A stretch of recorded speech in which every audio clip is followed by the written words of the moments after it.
চারিদিকে এত ঘটনা ঘটিচ্ছে নতুন নতুন যে আমার এখন চাকরি বাকরি ছেড়ে দিয়ে সারাদিনই ভিডিও বানানো লাগে। কিন্তু হচ্ছে কি মানে সারা দুনিয়ায় সুন্দরী করে সৌন্দর্য বহুগুণে বাড়ায় দেওয়ার কাজটা তো করি। সুন্দরী নারীদেরকে এভাবে ছেড়ে দেওয়া ঠিক হবে? আমার ক্ষুদ্র ভাতারা কি কয়, তাই ঠিক করেছি মেলা বিষয় নিয়ে একসাথেও কিছু কিছু বলবো। তো আজকের এপিসোডটা সেই রকমই একটা এপিসোড, অনেকগুলো বিষয় থেকে একটু একটু করে জিনিস নিয়ে আজকের এপিসোডটা সাজানো হয়েছে। আগে আসেন আমার আগের ভিডিওর ওই ওয়াকারে নিয়ে কিছু ভিডিওর কিছু সমালোচনা আসিছে, ওইটার জবাব দিই। আসেন শুরু করা যাক। অনেকে কইতেছেন যে ওয়াকার সাহেব এই গণ অভ্যুত্থানের মহানায়ক। খুঁড়ে বাবা ভাইজান আসতে বলেন, ঘোড়ায় হাসবো। রক্ত দিল, জীবন দিল ছাত্র জনতা, রাস্তায় রাজপথে লড়াই করলো ছাত্র জনতা। এই লড়াই আজকে না, গত 15 বছর ধরে চলতেছে। যে ছাত্র জনতা জীবন দিছে ওই জীবন নামায় উনার কমান্ডে থাকা সেনাবাহিনীর গুলিতে নিহতরাও আছে। আমরা কই না ভদ্রতা কইরা। আর মহানায়ক উনি, একবার শুনি মাস্টার মাইন্ড, এখন আবার আইসিসি মহানায়ক। ওরে বাবা, হাসিনাক রক্ষার শেষ চেষ্টা ওয়াকার সাহেব করছে না?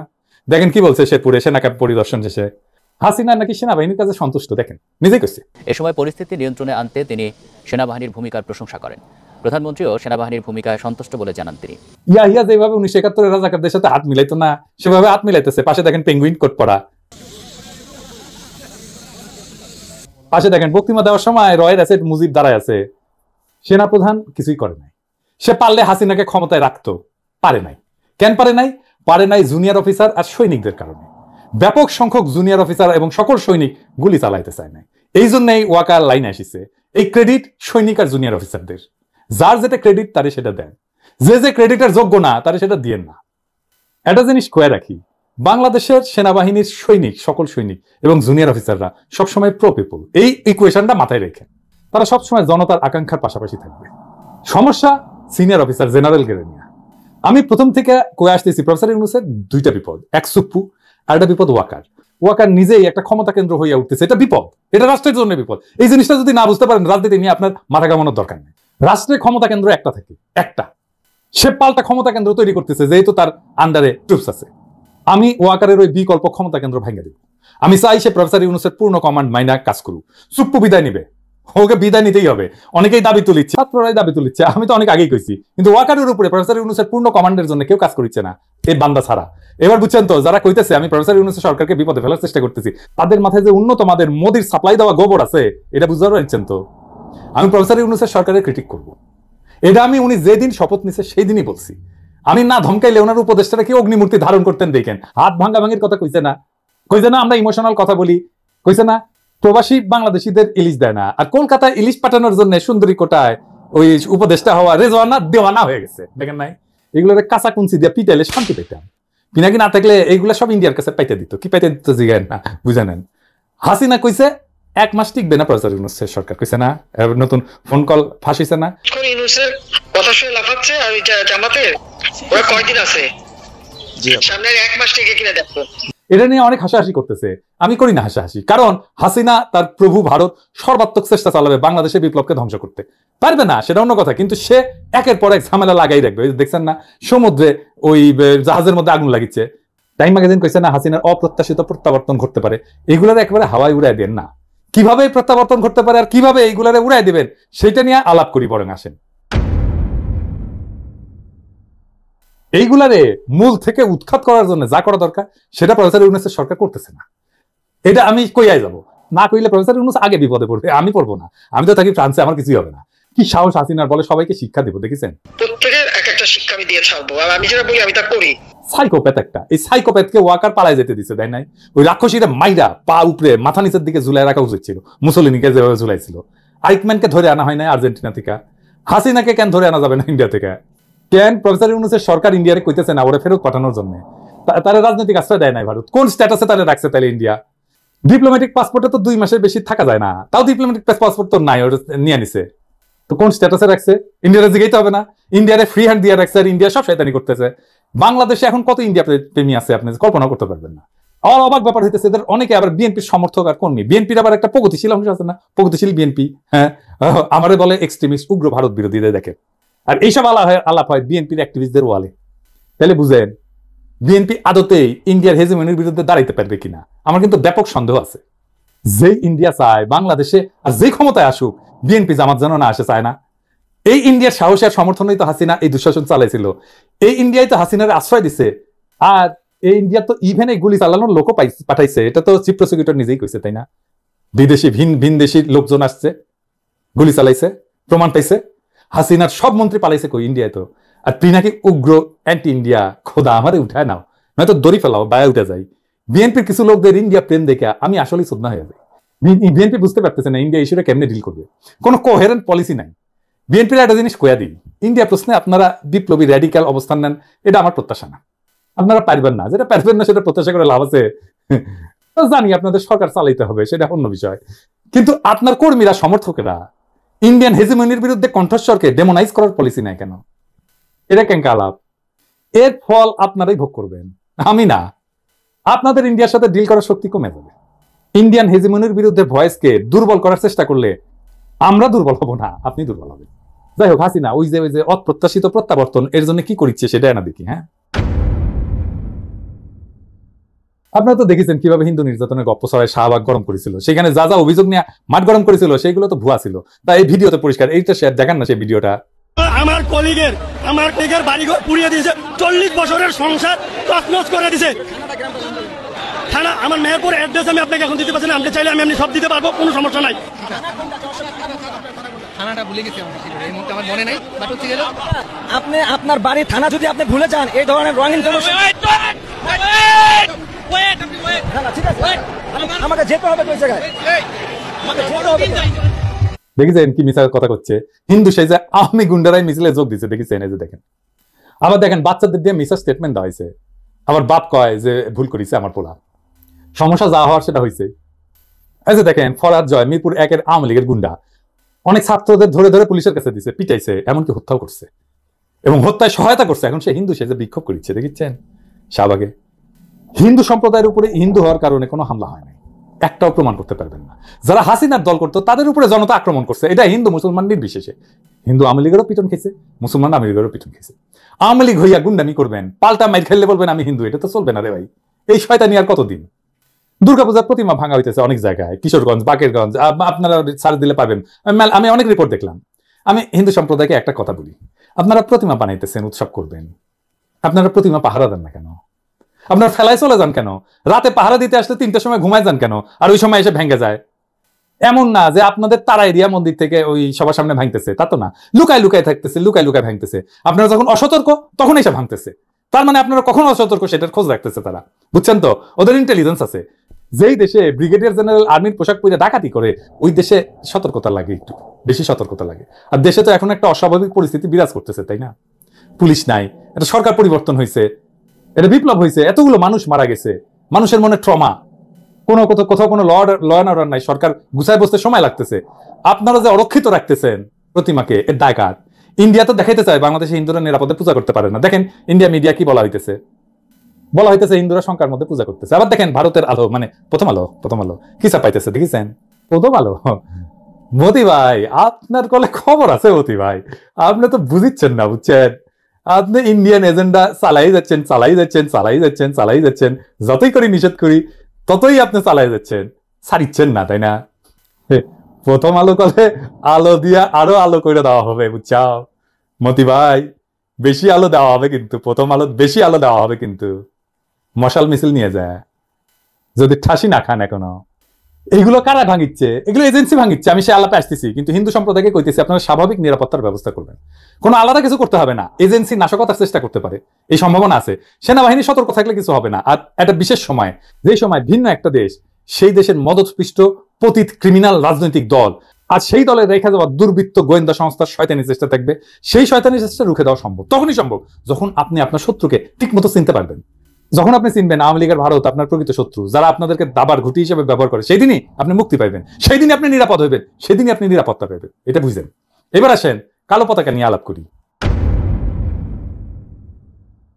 এখন দেখেন আর একটা মজার জিনিস দেখাই। এই যে এপোলা হিন্দুত্ববাদের পতাকা নিয়ে খুব জোশ করিচ্ছে, সবাই পতাকা নিয়ে অ্যাসপায়ার করছে শহীদ মিনারে, আর নিজেই এই কলেমার পতাকা দেখা সে আবার নিজেই করছে যে এইটা আবার কি, এটা কি বাংলাদেশের পতাকা? তাহলে এই ভালসুন, এটা কি বাংলাদেশের পতাকা তুই যে নিয়ে আসু? হ্যাঁ, দেখেছেন তো কি অবস্থা? নিজের বেলায় আটি সেটি, পরের বেলায় সিমটি কাটি। আপনারা দেখেছেন যে কলমা খচিত পতাকা নিয়ে মিছিল হইতেছে, আমি ছবি টবি দেখাইতেছেন, অনেকে কইতেছেন যে আইএস বা আল কায়দার পতাকা। কথা হইতেছে কলমা লেখা পতাকা নিয়ে একজন মুসলমান অবশ্যই মিছিল করতে পারে, এটা তার রাজনৈতিক এবং ধর্মীয় অধিকার। কিন্তু যা হইতেছে তা হচ্ছে এই পতাকাকেও ছাত্রদের হাতে তুলে দিতেছে, অর্গানিক না কিন্তু অনেক ক্ষেত্রেই। কারা?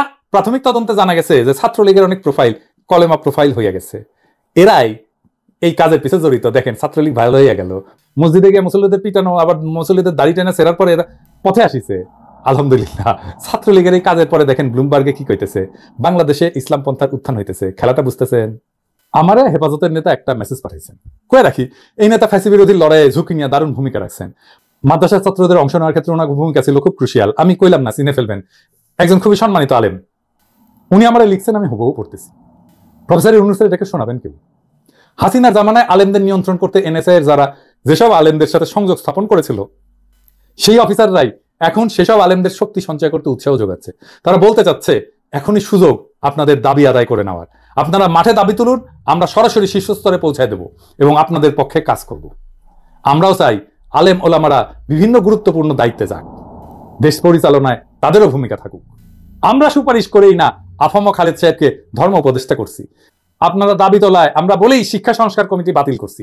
এখনই সুযোগ কমিশন বাস্তবায়নের দাবি তোলার। তুমি আমার রিকোয়েস্ট করে কইতেছেন যে অনেক ক্ষতি হয়ে যাওয়ার আগে এসব বিষয়ে সতর্ক করে সাধারণ ধার্মিকদের সচেতন করতে সহনশীল এবং যৌক্তিক ভাষায় লিখুন এবং বলেন। উনি আরো বলতেছেন যে ইসলামী অঙ্গনের বড় অংশ কিন্তু উগ্রবাদের বিপক্ষে এবং শান্তিকামী। বর্তমান তৎপরতার বিপদটা আপনি নজরে আনলে অনেকেই সচেতন হবেন এবং অনেকেই সচেতন করতে উদ্যোগী হইতে সাহস পাবেন। প্রফেসর ইউনূসকে পরামর্শ দিয়ে লেখা যায় কিনা যে হাসিনার সাজানো গোয়েন্দা সংস্থাগুলোর শুধু ডিজি পরিবর্তন করলেই হবে না, বরং এনএসআই এবং এর রাজনৈতিক শাখা এবং স্পেশাল অ্যাফেয়ার্সের বিভাগের উপর থেকে নিচ পর্যন্ত সকল অফিসার এবং সদস্যদেরকে বদলাইতে হবে। যতগুলো জায়গায় উগ্রবাদের ইশারা দেখতেছেন, এটা করতেছে এনএসআই। এনএসআই মানেই কলে র। আমি ফ্রান্সে বসে এই খবর পাই, আর ঢাকায় বসে স্বরাষ্ট্র উপদেষ্টায় খবর পায় না, উপদেষ্টা মন্ডলী খবর পায় না। ফাইনালি আর একটা বিষয় নিয়ে আলাপ করি, কিভাবে হিন্দু কার্ড খেলা শয়তানি করা হইতেছে। আমি আমার দর্শকদের কাছে একটু মাপ চাই নিতেছি, একটা ঘটনার বিস্তারিত বলতে হবে, আপনার মনে হতে পারে ক্ষুদ্র ঘটনা, কিন্তু এটা এক্সাম্পল হিসেবে বলা ভালো, কারণ আমি এটা নিয়ে ইনভেস্টিগেট করছি। কারণ এই ঘটনা যখন আমি দেখছি নিউজ হিসাবে, আমাকে খুবই তাড়িত করছে যে বাংলাদেশে একজন হিন্দু মানুষকে মালাউনের বাচ্চা বলে গালি দিবে, এটা আমাকে তাড়িত করছে। সেই জন্যই আমি এই ঘটনার ইন ডেপথ আমি দেখছি এবং দেখা যেটা বের করে আনছি সেটা আপনাদেরকে আমি একটু বলতে চাই। তাহলে বুঝবেন যে কিভাবে এই সমস্ত ঘটনাগুলো যেগুলো প্রচারিত হয় তার অধিকাংশই কেমন মিথ্যা। আমি তো সব করতে পারি না, কিন্তু আপনাদেরকে একটা এক্সাম্পল দিয়ে দেখাই দিই কিভাবে এইখানে একটা লোক ভিকটিম কার্ড এবং সংখ্যালঘু কার্ড খেলায়, সে আসলে যে ভিকটিম তাকেই সে বিপদে ফেলছে। এটা একটু শুনেন মন দিয়া। আমি একটু সময় নেব আপনাদের, কিন্তু এটা শোনাটা আপনাদের জন্য খুবই জরুরি। দাদা করে গালাগালি পারে মালায়নের বাচ্চা হয়ে, আজকেও গালাগালি পারছে। কত বড় সাহস! মালায়নের বাচ্চা হয়ে এখনো বসে রয়েছে। জায়গার মালিক 5 ভাই 2 বোন, মানে এক ভাই মারা গেছে, তার ওয়াই পাইছে, সব জায়গা দখল করতে চাইতেছে। চুক্তি যে নাকি মারা গেছে তার সাথে চুক্তি ছিল। বাকি 4 বাচ্চাদের কথা হয়েছে, ছোট বাচ্চাদের সে দেখাশোনা বলছে যে এই ভাড়া আমরা আপনার ভাড়ার সাথে সমন্বয় করব। তা বললাম যে আপনার তো এরকম হয়েছে, যে ভাই মারা গেছে ওনার ওয়াইফ আমাদের সাথে আইসা পদকট করতেছে, সে বলে আপনারা থানায় এবং আর্মিকে জানাই দেন। মালিক তো 5 জন, এখন ভাড়া দিব কাকে? এই কথাই আমরা ওনাকে বলি যে আপনারা তো 5 জন মালিক, আমরা আপনারা বসেন, যার সাব্যস্ত হয় তাকে ভাড়া দিব। 17-18 মাস হয়ে গেছে, এই ভাড়ার টাকা আমাদের দেন।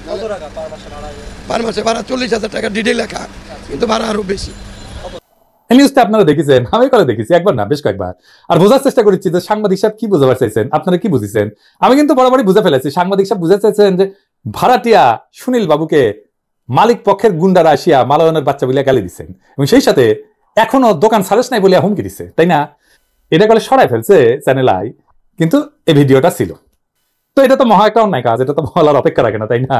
কিন্তু ওই রিপোর্টে কি আপনারা শুনেছেন যে মালিক পক্ষের সন্ত্রাসী ছাত্ররা নিজের মুখেই কথা বলিছে? আমি কিন্তু শুনি নাই, ভিডিও দেখেছিলাম। ভিডিও প্রতিবেদনটা দেখেও আমি বুঝলাম না এই কথাটা কে বলতেছেন। ভাড়াটিয়া সুনীল বাবু নিজের মুখেই অভিযোগ করতেছেন। যাতা করে গালাগালি পারে মালায়নের বাচ্চা হয়ে, আজকেও গালাগালি পারছে। কত বড় সাহস! মালায়নের বাচ্চা হয়ে এখনো বসে রয়েছে। পুরাই মেরে ফেলাই দেবো, একবারে ঘাট ধরে বাই করে দেবো মালায়নের বাচ্চা। তো এই অভিযোগটা সত্য হইতে পারে, নাও হইতে পারে, কিন্তু এটা কইছে, এটা আমি গুটায় গাটায় দেখছি, যেহেতু কইছে মালায়নের বাচ্চা কইছে এখনো দোকান ছাড়িস না, সেজন্য আমি আরো ঘুটে ঘুটে দেখেছি যে এটা আসলে কি। তো যাই হোক, এটা একটু ভুলে থাকি, একটা অন্য বিষয় দেখি, তাইলে বুঝতে পারবো। সুনীল বাবু আরো কিছু কথা কইছেন, আসেন সেগুলো শুনি। সুনীল বাবু নিজেই স্বীকার করছেন যে 18 মাস ধরে তিনি ভাড়া প্রদান করতেছেন না। কেন? কারণ হিসাবে উনি বলতেছিলেন যে জায়গার মালিক নাকি 3-4 জন, মালিকের 3 ভাই 2 বোন, মালিকের বউ ভাড়ার জন্য টাকাটা দেয়, ফলে উনি ঠিক বুঝে উঠতে পারতেছেন না যে কাকে ভাড়া দেওয়া উচিত। খুবই চমৎকার কথা, সুন্দর কথা। তো সঙ্গত কারণে এই দুইখান প্রশ্ন এসে পড়ে। সুনীল বাবু শুনেন, আপনি 18 মাস আগে ভাড়া কাকে দিতেন? আর 2 নাম্বার হইতেছে, কার সাথে চুক্তি করে দোকানটা ভাড়া নিছিলেন? দোকান তো কারোর সাথে চুক্তি করে ভাড়া নিছিলেন, তাই না? 2 প্রশ্নের কোনটাই কিন্তু চ্যানেল আয়ের সাংবাদিক সাহেব করেন নাই, কিন্তু রিপোর্ট করে দিচ্ছেন যেহেতু মালাউন শব্দটা আছে। কেন করেন নাই সাংবাদিক সাহেব? প্রশ্নের জবাব না দিলেও আমরা জানি আর কি। এইরকম অনেক গুরুত্বপূর্ণ প্রশ্ন তিনি করেন নাই, কিন্তু আমি প্রশ্ন করে জানিছি। শুধু তাই না, অভিযুক্ত কারো কথাই তিনি শোনেন নাই, কেবল সুনীল বাবুর কথা শুনা বাজারে একটা সাম্প্রতিক ধর্মীয় উস্কানিমূলক ভিডিও ছাইড়া দিছে চ্যানেলে। যাই হোক, কারণ পাবলিক এগুলো খায় খুব, তারপরে ইন্ডিয়াও খায় এগুলো, তা খায়, আমাদের খাওয়ানো অত সহজ হবে না। তো আমি এই সমস্ত ঘুটায় যে খবর পাইছি সেটা হইতেছে সুনীল বাবুর কাছে একখানা চুক্তিপত্র আছে আগামী 2028 সাল পর্যন্ত। উনি মা জননী রেস্টুরেন্টের দোকানখানা ভাড়া লইয়াছেন। কার কাছ থেকে? মরহুম মনিরুল ইসলাম ময়না সাহেবের কাছ থেকে। যদিও ময়না সাহেবের স্বাক্ষরের সাথে চুক্তিনামার স্বাক্ষরের মিল খুঁজে পাওয়া কষ্টকর। এটা তার আসল স্বাক্ষর, দেখে আপনারা মিলানোর চেষ্টা করেন, পারেন কিনা। না পারলে সমস্যা নাই, অন্তত একটা প্রশ্নের উত্তর মিললো যে এই দোকানের মালিক হইলেন মরহুম মনিরুল ইসলাম ময়না সাহেব, তাই তো? ঠিক তো? বেশ, তাইলে সুনীল বাবুর মতে মালিকের 2 ভাই আর 2 বোনও আছে, সেই সাথে মালিকের বউ আছে, বাচ্চা আছে। সে কথা বলার মনে ফুসত পান নাই সুনীল সাহেব, খুব ভালো। তাহলে সুনীল বাবু, আপনি যে জটিল সমস্যায় পড়েছেন ভাড়া কাকে দিবেন, তা লইয়া আমরা কিন্তু সমাধান পাই গেছি। আপনি পাইলেন না খুঁজে? মরহুম ময়না সাহেবের যদি স্ত্রী পুত্র থাইকা থাকে ওয়ারিশ হিসাবে, তাহলে আপনি ভাড়া দেওয়ার জন্য ভাই বোন খোঁজেন কেন? হ্যাঁ, ঘটনা কি আপনার? আপনি তো ভাড়াটা দিবেন না, টাকাটা মেরে দিবেন, ভাড়া দেওয়ার মতলব নাই। তো এই সমস্ত উল্টাপাল্টা কথা বলেন কেন? আপনি তো নিজের বাসা ভাড়াটাও দেন না, ওই মালিকেরই আর একটা ফ্ল্যাট দখল করে বছরের পর বছর স্ত্রী পুত্র কন্যা পরিজন নিয়ে বেশ আমোদেই আছেন, ভাড়া দেন না কেন? নাকি ময়না সাহেব মারা যায়, তার স্ত্রী পুত্রের আপনার মালিক বলে মনে হয় না? সেটা আপনার মালিক মনে না হয় স্বাভাবিক, কারণ মনে হইলে তো ভাড়া দিতে হবে, প্যাকেট টাকা যাবে, তাই না? ভাড়া দিলেই তো কেউ আপনাদের মালায়ন বলে গালি দিতে আসিবে না। আর আপনিও সাংবাদিক দেখে সত্য মিথ্যা নিউজ করে মালিক পক্ষকে ভাড়া চাইবার মতো গড়িত কাজ হইতে বিরত রাখতে পারবেন না, তাই না? উল্টা মালিক পক্ষের বিরুদ্ধে মামলা করে হয়রানি করতে থাকবেন, যেন তারা দৌড়ের উপরে থাকে, আর বলিবেন ভাড়া চাহিদা লজ্জা দিস না, দিলাম সংখ্যালঘু একটা ভিকটিম কার্ড খেলে। তো সুনীল বাবু এটা খেলতেই পারেন, তিনি সংখ্যালঘু, ভাড়া দিতে কষ্ট, তার কন্যাও তো সংখ্যালঘু, কেন বাবাকে ভাড়া দেওয়ার কষ্ট দিতে হবে? সে না হয় নাই করতে দিল, কিন্তু চ্যানেলাই বাবু আপনারা এটা দেখবেন না? আপনারা কেন অভিযুক্ত কারো বক্তব্য না নিয়ে প্রতিবেদন বাজারে ছাড়লেন? সাংবাদিকতার একটা নীতিমালা আছে না, সেটা ভুলে গেছেন? চ্যানেলাই নিউজটা সরাইছে, কিন্তু এই ছেলেগুলার জীবন যে দুর্বিষহ হয়ে গেছে, সবাই তাদের দুষতেছে যে মালাউন বেলে গালি দিতেছে, সেই কাজ তারা তো করে নাই। আমি কথা কইছি, ওদের সাথে ওরা করে নাই। সুনীল বাবু বলুক তো, মা কালীর দিব্যি দিয়া বলুক তো যে বলছে কিনা। মিছা কথা বলেন কেন সুনীল সাহেব? নিছক একটা ভাড়া চাওয়ার ঘটনারে রং মেয়েরা সংখ্যালঘু নিপীড়নে খেলা খেলতেছেন যাতে হাসিনা আবার ফিরে আসে, খুব মজা। এই সমস্ত কাজকাম থেকে যদি বিরত না হন, তাহলে কিন্তু আপনাকে নিবৃত্ত করার পথ আমাকে জানা আছে সুনীল বাবু। আপনি আমার চেনেন নাই, বুঝাও? আপনার সাথে আমি ডাবল যাওরা, আপনার চেয়ে আমি 1000 গুণ বেশি যাওরা আমি জানি। যাওরামি করবেন না, টাকা দিয়ে দিবেন, ভাড়ার টাকা দিয়ে দিবেন। যার সাথে আপনার চুক্তি হয়েছে সেই মালিকের পরিবারকে দিবেন, তার স্ত্রীকে দিবেন, তার পুত্র কন্যাকে দিবেন, ফয়সালা করে নেবেন বাড়িওয়ালার সাথে, বাড়ি ভাড়া আপসে দিয়ে দিবেন। এটা ন্যায্য বা ইনসাফ, তেরিবেরি করবেন না। এরপরে গেলে পুলিশ যাবে, আমি নিজে স্বরাষ্ট্র উপদেষ্টার সাথে কথা বলবো। আর এই গ্যাঞ্জামের মধ্যে যাবেন না, আমি যে বিষয়টা ধরি তার গোড়া ধরে টান দিই। বাংলাদেশে আমরা ন্যায় আর ইনসাফ কায়েম করবো, সেটা হিন্দু মুসলমান নির্বিশেষে। কোথাও বেইনসাফি দেখলে পিনাকি ঝাঁপায় পড়বে। এই ব্যাপারে আমার কলে কোনো ক্লান্তি নাই। পিনাকিরা যেন কোনো কিছু ছুঁইতে না হয়। জানেন তো, বাঘে চুলে 18 ঘা, ঠোলায় চুলে 36 ঘা, আর পিনাকি চুলে জয় বাংলা।